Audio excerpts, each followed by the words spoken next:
Good morning बच्चों। आपका एक बार फिर से स्वागत है हमारे यूट्यूब चैनल क्रैक पॉइंट पे। हमने पिछले क्लास में रेशनल नंबर के बारे में पढ़ा था कि कैसे हम लोग रेशनल नंबर निकालेंगे। जब दो रेशनल नंबर दिया रहे तो उसके बीच में कैसे निकालते हैं। उसका सिंपल मेथड था कि दोनों नंबर को ऐड करते हैं और 2 से डिवाइड करते हैं। तो चलिए आज सीखते हैं हम लोग method 2। If be required in rational numbers, इसका मतलब हुआ कि दो रेशनल नंबर दिया है, उसके इन कैसे इन नंबर्स ऑफ कैसे निकालेंगे। इसका मतलब हुआ कि एक से ज़्यादा दिया है नंबर निकालना है तो कैसे निकालेंगे। ठीक है, अब देखते हैं। Convert given rational number into equivalent rational number by multiplying n+1 to both the numerator and denominator. इसका मतलब हुआ दोस्तों कि अगर आपके दिया है कोई भी नंबर तो उसको पहले हम लोग इक्विवेलेंट रेशियो में, इक्विवेलेंट फ्रैक्शन में चेंज करते हैं नंबर को, एक्स और वाई को। वहाँ पे देखते हैं, जैसे यहाँ पे दिया हुआ है कि find 6 rational number between 3 and 4। तो यहाँ पे आपको देखना पड़ेगा 3 और 4, तो एक नंबर को मानना पड़ेगा एक्स और दूसरे को मानना पड़ेगा वाई। ऐसे जनरली हम लोग लेते हैं वाई को ग्रेटर ही लेते हैं। तब यहाँ देखते हैं क्या करते हैं हम। Let n is equal to 6। n is equal to 6 क्यों हुआ यहाँ दोस्तों? क्योंकि हमको यहाँ पे दिया हुआ क्वेश्चन में कि आपको 6 रेशनल नंबर यानी कि 6 परिमेय संख्या निकालना है। किसके बीच? 3 और 4 के बीच में। Convert given number into equivalent fraction. अब कन्वर्ट कैसे करते हैं? इक्विवेलेंट फ्रैक्शन निकालने का नियम क्या है?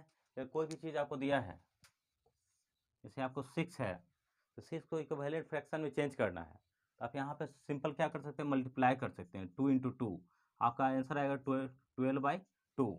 इस तरह का हम लोग क्या करते हैं, डिनोमिनेटर और न्यूमरेटर यानी कि अंश और हर को समान नंबर से गुना करते हैं तो हमको जो हमें जो प्राप्त होता है उसको हम इक्विवेलेंट फ्रैक्शन करते हैं।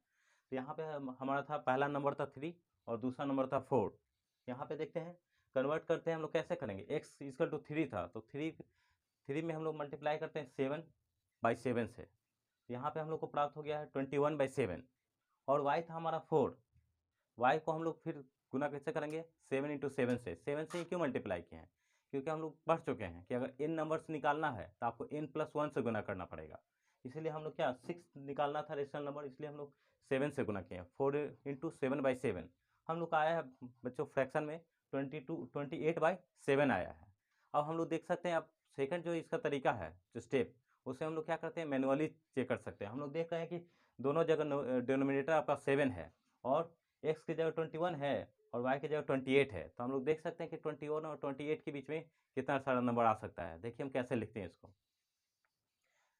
21/7 जो कि आपका एक्स था, इसके बाद हम लोग लिख सकते हैं 22/7, 23/7, 24/7, 25/7, 26/7 और 27/7 और 28/7। आपका 28/7 वाई हुआ और 21/7 हुआ आपका एक्स हो गया।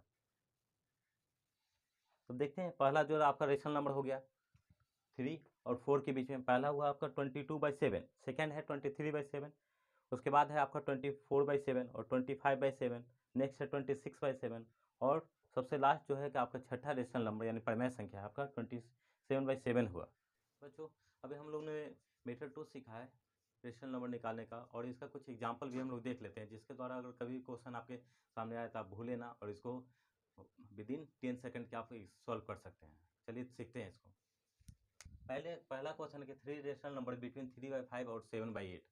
आपको क्या निकालना है, 3 रेशनल नंबर निकालना है। किसके बीच में? 3/5 और 7/8 में। पहले हम लोग आपको पिछले वीडियो में बताया था कि दो फ्रैक्शन को कंपेयर कैसे करते हैं, विच कौन सा फ्रैक्शन बड़ा होगा। आइए इसको हम लोग फिर से देखते हैं। फर्स्ट हम लोग लिखेंगे लेट n इजकल टू 3। 3 क्यों लिखा है? क्योंकि हमको 3 रेशनल नंबर निकालना है। किसके बीच में? 3/5 और 7/8 के बीच में। अब हम लोग यहाँ मानेंगे कि let x is equal to 3/8, x is equal to 3/5 and y is equal to 7/8। अब हम कैसे कंपेयर करते हैं, तो इसका टेक्निक हम लोग बताए थे कि क्रॉस मल्टीप्लिकेशन करते हैं। देखते हैं 3/5 और 7/8 पहले हम लोग लिख देंगे क्लियरली, उसके बाद हम लोग क्रॉस मल्टीप्लिकेशन करते हैं। और इसमें ध्यान क्या देते हैं बच्चों कि 7/5 कर रहे हैं तो जिस तरह हेड होगा उसके ऊपर ही हम लोग इसका मल्टीप्लिकेशन लिखते हैं। 7 इंटू 5 आपका आता है 35 और 3 इंटू 8 आता है आपका 24। यानी कि तीन को 8 से मल्टीप्लाई करते हैं तो हमको गुणनखंड क्या प्राप्त होता है 24, और 5 को 7 से गुना करते हैं तो 35। तो हम लोग जानते हैं कि 35 24 से बड़ा है, तो हम लोग इजली बोल सकते हैं कि 3/5 इज लेस देन 7/8। इसका मतलब हुआ कि आपका y क्या है, ग्रेटर x से। अब दूसरा तरीका क्या था, हमने बुलाया था कि जब हम लोग रेशनल नंबर निकालते हैं n, तो पहले इक्विवेलेंट करते हैं फ्रैक्शन को। इक्विवेलेंट करने के लिए हम लोग क्या किया था कि डिनोमिनेटर और न्यूमरेटर को सेम नंबर से मल्टीप्लाई करते हैं जब सेम हो तब। लेकिन यहाँ पे हम लोग देख रहे हैं कि 3/5 और 7/8 है। यहाँ पे आप देख सकते हैं कि यहाँ 5 और 8 है, तो डिनोमिनेटर तो सेम है नहीं, तो इसके लिए हम लोग क्या करेंगे, 5 और 8 का एलसीएम निकालेंगे। आपको पता ही है कि 5 और 8 का एलसीएम क्या होता है, जो कि होता है 40 होता है। LCM of 5 and 8 equal to 40। अब इक्विवेलेंट करने के लिए हम लोग देखेंगे कि 5 को 40 लाना है तो कैसे कर सकते हैं, कि किस अंक से गुना करें कि 5 को गुना करने पे 40 हो जाए। तो उसके लिए हम लोग क्या करते हैं, 5 को डिवाइड करते हैं 40 से, तो हमको पता है कि आंसर क्या आएगा, आपको क्वेश्चन आएगा 8। इसलिए हम लोग लिखते हैं x equal to 3/5 into 8 into 8, हम लोग को क्या प्राप्त होता है 24/40। और y हमारा क्या था बच्चों, 7/8। अब इसको भी इक्विवेलेंट करना है। इक्विवेलेंट करने के लिए आपको 40 देख रहे हैं यहाँ पे डिनोमिनेटर है, तो 40 लाने के लिए 8 में कितना से मल्टीप्लाई करना पड़ेगा आपको, 5 से। यहाँ पे हम लोग मल्टीप्लाई कर देते हैं 5 इंटू 5 इक्वल टू 35/40 आ गया।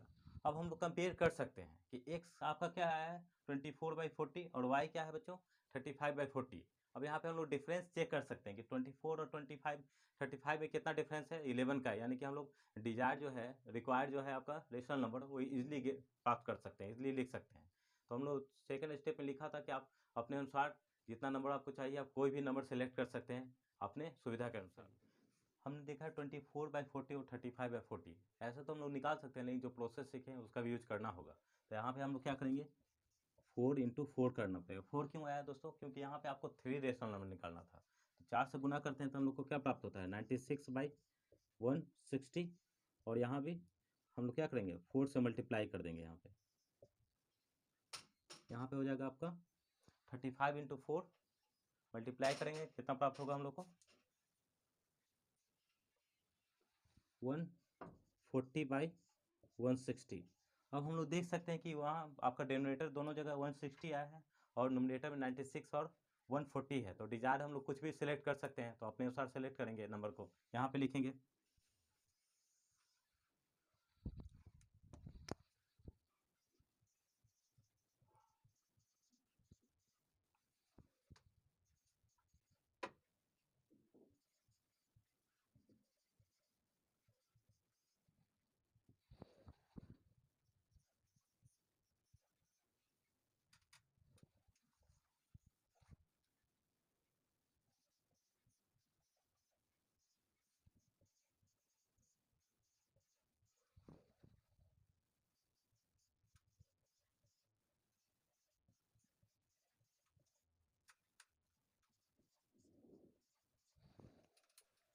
चलिए अब हम लोग क्या देखते हैं कि 96/160 क्या था, इक्विवेलेंट फ्रैक्शन किसका था, हम लोग का x का था।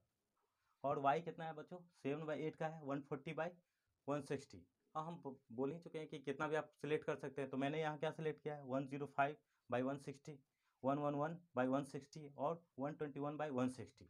इसके द्वारा देख सकते हैं आप कुछ भी सिलेक्ट कर सकते हैं। अगर आपका मन करेगा तो आप 120/160 भी लिख सकते हैं, 130/160 लिख सकते हैं, या 135/160 लिख सकते हैं आप। लेकिन आपको ये ध्यान देना पड़ेगा जो आपका लास्ट लिमिट है, हाईएस्ट लिमिट 140, उससे आपको पहले का नंबर लिखना पड़ेगा। आप 139/160 भी लिख सकते हैं, लेकिन मोर देन 140 नहीं लिख सकते हैं। चलिए अब अगला क्वेश्चन देखते हैं क्या है। यहाँ पे हम लोग देख रहे हैं कि 4 रेशनल नंबर बिटवीन 3/7 और 5/7। अब यहाँ पे पिछले क्वेश्चन 3 निकालना था, यहाँ पे आपको 4 निकालना है रेशनल नंबर। किसके में दोस्तों, यहाँ पे आपका 3/7 और 5/7। तो यहाँ पे हम लोग क्या देख सकते हैं कि दोनों का जो डिनोमिनेटर सेम है। अब यहाँ तो बता चुके थे कि अगर सेम रहेगा तो ईजी रहेगा, आपको n+1 से क्या मल्टीप्लाई कर देना है। तो हम लोग लिखते हैं लेट n इक्वल टू 4। क्यों, क्योंकि हम लोग को 4 रेशनल नंबर निकालना है। ठीक है, x इक्वल टू 3/7 और y इक्वल टू 5/7। अब यहाँ पे तो हम लोग इजिली पता कर सकते हैं कि कौन सा फ्रैक्शन बड़ा है, क्योंकि दोनों का और यहाँ पे 5 है, तो ईजिली हम लोग जानते हैं कि 5 ग्रेटर होता है 3 से, इसलिए हम लोग लिख सकते हैं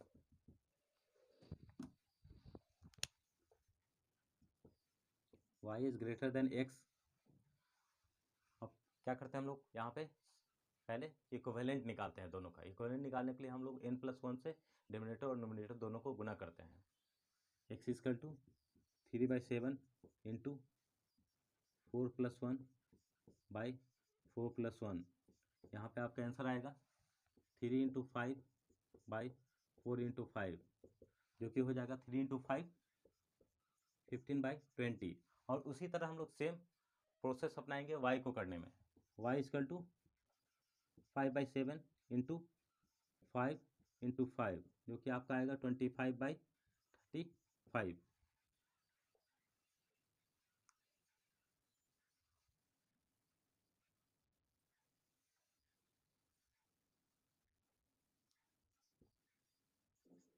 यहाँ तो मिस्टेक हो गया था। अब हम लोग देख सकते हैं कि 15/25 है, 35 है और 25/15 है। हमको क्या निकालना है, सिर्फ 4 निकालना है। तो इसके बीच में आप कितना गैप देख सकते हैं, 15 और 25 के बीच में लगभग 10 का गैप है। तो उसमें आप कोई भी आंसर आप अपना जो मन करे वो सिलेक्ट कर सकते हैं। तो लिखते हैं यहाँ पे 4 रैशनल नंबर बिटवीन 3/7 एंड 5/7। यहाँ पे क्या हो जाएगा बच्चों, 15/35, 16/35, 18/35 और 22/35, 24/35 और 25/35। यहाँ पे हम देख सकते हैं कि आपका x कितना था, 15/35। फिर आपका जो पहला नंबर आया रेशनल नंबर में 16/35 आया है। सेकंड हम लोग 17 ले सकते थे, लेकिन मैंने इग्नोर किया है, क्योंकि आप इससे बड़ा भी ले सकते हैं, क्योंकि आपको वैल्यू कहाँ लेना है, 25/35 के बीच का लेना है, यानी कि 25 से लेस लेना है। आप कुछ भी ले सकते हैं। तो सेकंड नंबर मैंने सेलेक्ट किया यहाँ पे 18/35 और उसके बाद है 22/35 और उसके बाद में हम लोग चौथा जो लास्ट है हम लोग का वो हम लोग लिया है 24/35। इसके हम देख सकते हैं कि क्या बहुत ही आसान तरीका है रेशनल नंबर निकालने का। इसमें कोई भी आपको दिक्कत नहीं होगा। 15/35, 16/35, 18/35, 22/35, 24/35, 25/35। इस तरह हम लोग देख लिए क्वेश्चन 2। अब क्वेश्चन नंबर 3 को देखते हैं। क्या है, 5 रेशनल नंबर बिटवीन 3/5 एंड 2/3। अब सब प्रोसेस तो हम लोग जान ही चुके हैं कि क्या करना है। यहाँ पे आपको पहले इक्विवेलेंट करना है। तो पहले हम लोग को 5 रेशनल नंबर निकालना है, यानी कि 5। तो यहाँ पे लिख देंगे क्वेश्चन नंबर 4 है ना। अब क्वेश्चन नंबर 3 को देखते हैं। 5 रेशनल नंबर बिटवीन 3/5 एंड 2/3। अब आपको क्या 5 निकालना है। रेशनल नंबर किसके बीच में, आपका है 3/5 और 2/3। सबसे पहले हम लोग क्या करेंगे, दोनों कंपेयर करते हैं x और y के बीच में। उसके बाद इक्विवेलेंट निकालते हैं, देन हम प्रोसेस करते हैं। लेट n इक्वल टू 5 और आपका x है यहाँ पे 3/5 और y है आपका 2/3। अब यहाँ पे हम लोग देख सकते हैं कि कौन यहाँ पे नंबर कौन सा बड़ा है। तो कंपेयर करने के लिए सेम क्रॉस मल्टीप्लिकेशन करते हैं। यहाँ पे 3/5 और 2/3, 9 और यहाँ हुआ 10। हम देख सकते हैं कि y यहाँ पे आपका ग्रेटर है। क्यों, क्योंकि क्रॉस मल्टीप्लिकेशन करने पे यहाँ पे 5 × 2 10 आया है और 3 × 3 9 आया है। तो हम लोग लिख सकते हैं यहाँ पे y is greater than x, so 2/3 is greater than 3/5। उसके बाद दोस्तों हम लोग क्या करते हैं, यहाँ पे इक्विवेलेंट निकालते हैं। इक्विवेलेंट निकालने के लिए दोनों का क्या करना पड़ेगा, 3 और 5 का एलसीएम निकालना पड़ेगा। तो हम लोग लिख सकते हैं x इक्वल टू 3/5 और 3 और 5 का एलसीएम क्या होगा, 15 होगा। तो 15 लाने के लिए 5 को कितना से गुना करना होगा, 3 से गुना करना पड़ेगा। 3 × 3 आपका आ गया 9/15। लेकिन यहाँ पे हमको ध्यान देना पड़ेगा कि n क्या निकालना है, 5 निकालना है। तो 5 निकालने के लिए हम लोग किससे मल्टीप्लिकेशन करते हैं, 6 से करते हैं। यहाँ लिख लेंगे 6 × 6 आ जाएगा आपका 54/90 और y आएगा हमारा 2/3। पहले इक्विवेलेंट करने के लिए हमको क्या 15 लाना पड़ेगा। 15 लाने के लिए 5 से मल्टीप्लाई करते हैं, आंसर आता है 10/15 अब इसको हम लोग को क्या, n आपका 5 था तो n+1 से मल्टीप्लीकेशन करना पड़ेगा, यानी 6 × 6 60/90। अब देख सकते हैं आपका 54 है, यहाँ 60 है। हमने क्या बताया था कि दोनों डिनोमिनेटर तो यहाँ पे 90 है। तो सॉल्व करने के लिए हम लोग देखते हैं गैप कितना है, 54 और 60 के बीच में 6 है, तो इसे हम लोग इजीली निकाल सकते हैं। अब यहाँ पे लास्ट में लिखना होगा 5 रेशनल नंबर बिटवीन 3/5 एंड 2/3। आपका पहले x लिखते हैं, x क्या था 3/5, और इससे ग्रेटर लिखते हैं, आप चुन सकते हैं आप 55/90, 56/90, 57/90, 58/90, 59/60, और लास्ट में आप हम लोग y लिखेंगे, जो y क्या था आपका 2/3 था। यहाँ पे देख सकते हैं फर्स्ट नंबर क्या है आपका रेशनल नंबर 55/90, सेकेंड है आपका 56/90, थर्ड है 57/90, फोर्थ है आपका 58/90, और छठा आपका 59/60। इस तरह हम लोग देख सकते हैं कि क्या ये बहुत ही इजी तरीका है, जिससे आप हम लोग आराम से क्या 5 या इससे ज़्यादा भी दिया रहे तो हम लोग सॉल्व कर सकते हैं। ठीक है बच्चों, जैसा कि हम लोग देखा है कि क्वेश्चन थर्ड हम लोग ने सॉल्व कर लिया है, तो 2 क्वेश्चन हमने आपके लिए छोड़ा है, क्वेश्चन नंबर 4 और 5, जो कि आपको क्वेश्चन बनाना है और उसका आंसर कमेंट सेक्शन में देना है। अगर आपको वीडियो पसंद आया हो तो वीडियो को लाइक और सब्सक्राइब कीजिए। धन्यवाद। जय हिंद।